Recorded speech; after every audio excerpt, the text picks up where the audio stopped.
వినాయకుడు అట్లాగే తన ఠాగూర్ సినిమా తర్వాత అన్నయ్య ఏంటన్నయ్య ఏం ఆనందంగా ఉందన్నయ్య, వాళ్ళు ఒళ్ళు నలిపేసేసారన్నయ్య, పిసికిస్తారన్నయ్య, మసాజ్ చేశారన్నయ్య, అది చేస్తుంటే ఆనందం పెరిగిపోతుంది అన్నాడు. నిజం, అలాంటివన్నీ నేను అనుభవించాను. అది నిజంగా అవసరం.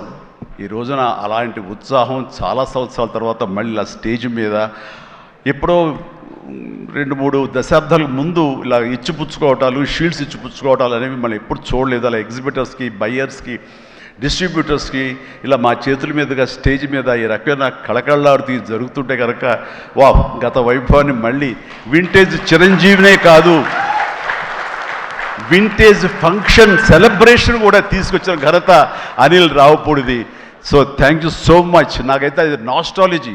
అలాగే కొంచెం ఓపిక్గా ప్రతి ఒక్కళ్ళని ఆనందపరిచేలాగా షీల్డ్స్ ఇచ్చిపుచ్చుకోవటం, ఆ షీల్డ్స్ ఇంటికి వెళ్ళిన తర్వాత అక్కడ అలమారలో పెట్టుకుంటే అది చూసినప్పుడల్లా ఎన్నో స్మృతులు గుర్తుకు వస్తుంటాయి. అలాంటిది మళ్ళీ తిరిగి ఇలాగ రావటం, ఆ ఆనందాన్ని అందివ్వటం చాలా చాలా సంతోషం.